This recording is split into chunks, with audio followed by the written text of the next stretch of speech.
ஓம் சாந்தி. எல்லோரும் ஜுவாலாமுகி யோகா ப்ராக்டிஸ் பக்காவாக பண்ணியிருப்பீங்க.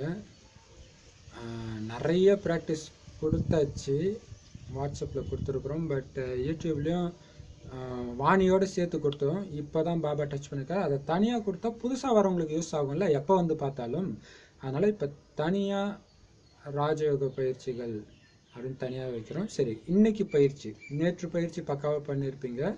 இன்னைக்கு பயிற்சி என்ன அப்படின்னா, இன்னைக்கு டேட் வந்து 8 ஆகஸ்ட் 8, 2016. ஸோ நேற்றைய வாணியை வச்சு கொடுக்குறோம். நேற்று வாணி அவ்யக்த வாணி என்ன சொல்லியிருக்கிறார் பாபா அப்படின்னா, குறிப்பாக இந்த சமஸ்காரம் நடுவில் வந்த சமஸ்காரத்தையே ஒரிஜினல் சமஸ்காரம் நீங்கள் நினச்சி ஏமாந்துடுறீங்க.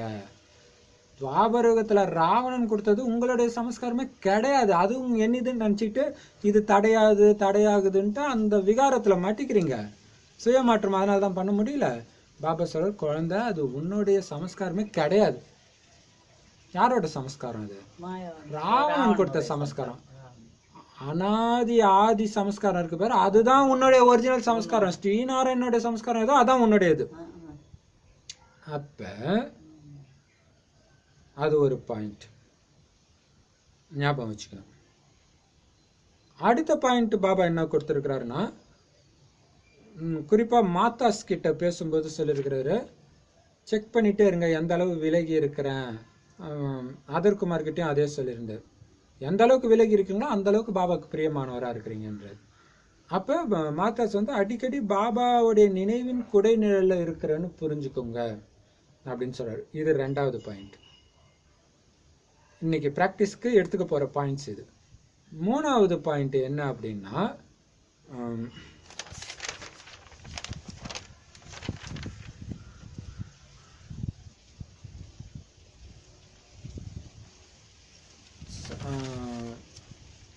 உள்ளுணர்வு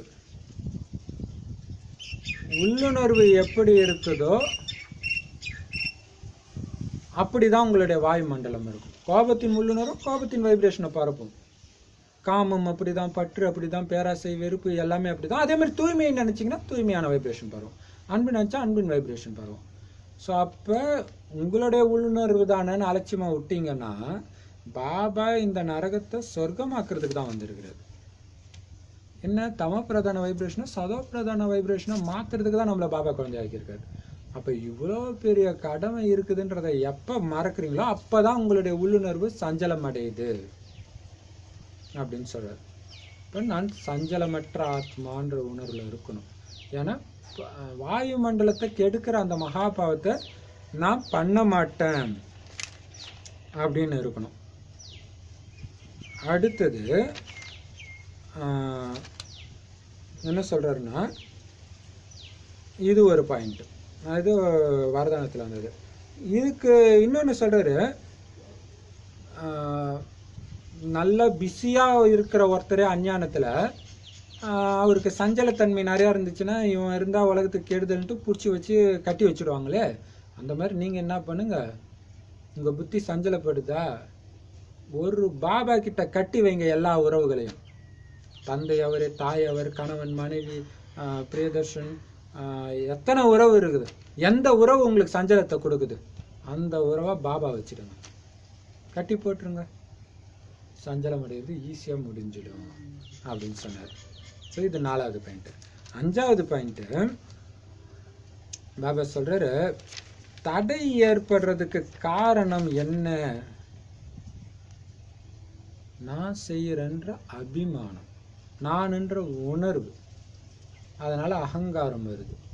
என்னை ஏன் முன்னுக்கு வைக்கல, நான் தானே செஞ்சேன் இவ்வளவா, என்னுடைய புகழை சொல்லாமல் யாருக்கோ புகழ் போகுது, எனக்கு இது அவமானமாக இருக்குது, இதெல்லாம் சேவைக்கு தடையாக வருது, எனக்கே இந்த சேவையை கொடுக்கலன்னு. அதுக்கு பாபா சொல்கிறாரு, இந்த தடைக்கெல்லாம் ஒரு விதை இருக்குது, அந்த விதை எரிச்சிடுங்கன்றாரு. ஸோ விதை வந்து இதுதான், அபிமானம் அவமானம் தான். அபிமானத்தை விட்டுருங்க, தேக அபிமானத்தை விட்டுருங்கன்றாரு. சரி, அந்த விதை எப்படி எரிக்கிறது?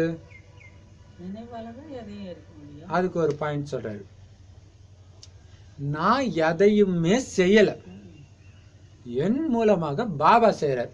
அப்புறம் எனக்கு எங்க இருந்து அபிமானம், அவமானம், அகங்காரம் வந்துச்சு? இந்த 5 பாயிண்ட்டை தான் வச்சு பண்ண போகிறோம். அப்புறம் பாபாவோட இணைஞ்சே இருக்கணும், அப்போ எல்லாமே ஈஸியாகிடும்னார். சரி, இந்த 5 பாயிண்ட்ஸ் தான். ஸோ 5 பாயிண்ட்ஸ் ஈஸியாக ஞாபகம் வச்சு. சரி, இதை எப்படி பண்ண போகிறோம் அப்படின்னா, திருமூர்த்தி படம் இருக்குதுல்ல, இந்த பக்கம் பிரம்மா, இந்த பக்கம் சங்கர் உட்காந்துன்னு இருப்பாங்க, நடுவில் மகாவிஷ்ணு அலங்காரத்தோட 4 கைகளோட நின்றுட்டு இருப்பார். தலைக்கு மேலே சிவபாபா இருப்பார். அப்படியே ஒலிக்கிரணங்கள் அவர் மேலே அப்படியே நீர்வீழ்ச்சி மாதிரி பரவும், ஷவர் மாதிரி. அந்த சொரூபத்தில் தான் இருக்க போறீங்க. நான் மகாவிஷ்ணுவாக இருக்கிறேன். ஏன் அந்த சொரூபத்தில் இருக்கிறீங்கன்னா, அனாதி சொரூபத்தை, அனாதி சமஸ்காரத்தை வெளிப்படுத்தினீங்கன்னா அல்பகால சமஸ்காரம் முடிஞ்சிடும்னு சொன்னார்ல, அதுக்காக. அப்போ நாள் ஃபுல்லாக நாராயணனுடைய சமஸ்காரம் தான் என்னுடைய ஒரிஜினல், மற்றது எல்லாம் ராவணன்.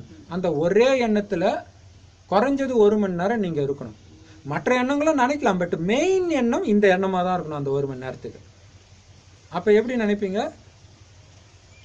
இங்கே உங்களுடைய ஆத்மா, நீங்கள் தான் நாராயணனா இருக்கிறீங்க, சிவபாபாவும் இணைஞ்சு இருக்கிறாரு பாருங்க. உள்ளேயும் சிவபாபா, தலைக்கு மேலேயும் சிவபாபா இப்படி இருக்கிறார். இன்னொரு முக்கியமான பாயிண்ட் ஒன்று மறந்துட்டேன். என்னன்னா, பார்க்குறோம், நான் சொன்னல எல்லா உறவுகளையும் சிவபாபா வைங்கன்ட்டு. அப்போ எப்படின்னா, எல்லாரும் சிவபாபாவை பாருங்க. எப்படி சூப்பர் இல்ல? உங்க பேரனை பார்க்குறீங்க, சிவபாபா எனக்கு பேரன் உறவுல குஷிப்படுத்துறாரு. அந்த ஒலிப்புள்ளியை மட்டும் பாருங்க, பாபா எப்போ வேணாலும் போயிடுவாருன்ற அந்த உணர்வோட பாருங்க. அந்த உடம்பு பாபா அது இல்லைன்னு பாருங்க, அப்போ அந்த உடம்பு மேலே அட்டாச்மெண்ட் வராது. எவ்வளோ ஈஸியான வழி. சரி, அப்போ பாருங்க, இங்கேயும் சிவபாபா பிடிச்சி வச்சிருக்கீங்க, தலைக்கு மேலேயும் சிவபாபா சக்தி கொடுக்குறாரு, எதிரையும் சிவபாபா, உள்ளும் புறமும் எதிரிலும் சிவபாபானா அதுதான் பேரானந்தமே இல்லையா? இப்படியே இருப்பீங்க. ஸோ முதல் பாயிண்ட் வந்து, ஸோ இப்படி தான் பண்ண போறீங்க. மேலே இருப்பார், சக்தி கிரணங்கள் அப்படியே நனைஞ்சிக்கிட்டே இருக்கிறீங்க. இருக்கிறதும் நாராயணனா வேற இருக்கிறீங்க, மகாவிஷ்ணுவா இருக்கிறீங்க. இப்போ அந்த நிலையில் அனாதி சமஸ்காரத்தையே வெளிப்படுத்துறீங்க. அல்பகால சமஸ்காரம் வந்தால் 1 வினாடியில் இது என்னது கிடையாது, ஓடி போன்னு எரிச்சிட்டு அனாதி சமஸ்காரத்தில் நிலைக்கிறீங்க. பாபாட்ட வந்து சக்தி வருது. ஸோ இந்த பாயிண்ட்லேயே இருக்கும். ஸோ ஃபஸ்ட்டு 1 மணி நேரம் நான் அனாதி சமஸ்காரத்தை வெளிப்படுத்துறேன்ற அந்த நினைவு இருங்க. அடுத்த 1 மணி நேரம் பாபாவுடைய நினைவுன்ற குடைநிழலில் பாதுகாப்பாக இருக்கிறேன் அந்த நினைவு. அப்போ ஃபஸ்ட்டு நினைவும் இருக்கும், கூடவே இதுவும் சேர்த்து நினைப்பீங்க. அப்போ பவர்ஃபுல்லாக இருக்கும். ஸோ அடுத்த 1 மணி நேரம் இதே தான் இருக்கணும். அடுத்த 1 மணி நேரம் நான் வைப்ரேஷனை கெடுக்கிற காரியத்தை செய்ய மாட்டேன். என்னுடைய உள்ளுணர்வு சஞ்சலமானா கெட்டு போயிடும்.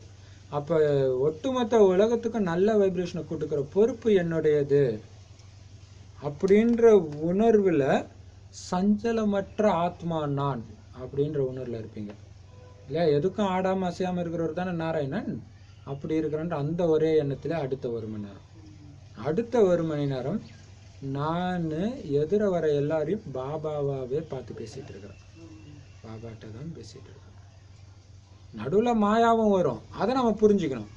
பாபாவை ஒரு சில விஷயங்கள் பாபா சொல்கிறதான்னு நினைக்கிறோம், நமக்கு தெரியும் எது ஸ்ரீமதி இல்லையா, அப்போ மாயா வருதுன்னு பகுத்தறிஞ்சிக்கணும். இது 4வது பாயிண்ட். 5வது பாயிண்ட், இது 1 மணி நேரம் அப்படியே இருக்கணும். 5வது பாயிண்ட்டு, நான் எதையுமே செய்யலை, இந்த உடம்பை பயன்படுத்தி பாபா பண்ணிட்டு இருக்கிறார், எனக்கு எதுக்கு அபிமானம் அவமானம், எல்லாத்துல இருந்தும் விலகி சாட்சியா பார்த்துட்டு இருக்கிறேன். 1 மணி நேரம் இது. இப்போ முதல் 1 மணி நேரத்துக்கு ஒரே பாயிண்ட், அடுத்த 1 மணி நேரத்துல முதல் பாயிண்ட்டு கூட சேர்த்து இது பாயிண்ட், அடுத்த 1 மணி நேரம் வந்து முதல் 2 பாயிண்ட் கூட இன்னொன்று. இப்போ எவ்வளோ பவராக இருக்கும் தெரியுமா? செம சூப்பராக இருக்குது, பயங்கர ஆனந்த நிலை. இந்த நிலையை நீங்கள் அனுபவம் பண்ணிட்டு உங்களுடைய அனுபவத்தை போடுங்க. இதை தனியாக யூடியூப்ல போடுறது என்னன்னா, நிறைய பேர் பின்னாடி வரவங்களுக்கும் இது யூஸ் ஆகணுன்றதுக்காக தான். எப்போ வேணாலும் நீங்கள் இதை பண்ணலாம். ஏன்னா 2 நாளைக்கு ஒரு தடவை ப்ராக்டிஸ் மாற்ற தான் போகிறோம். பட் இந்த ப்ராக்டிஸ் உங்களுக்கு தேவைன்னா மீண்டும் கேட்டு கூட இதே கூட நீங்கள் பண்ணலாம் இல்லையா? ஓம் சாந்தி.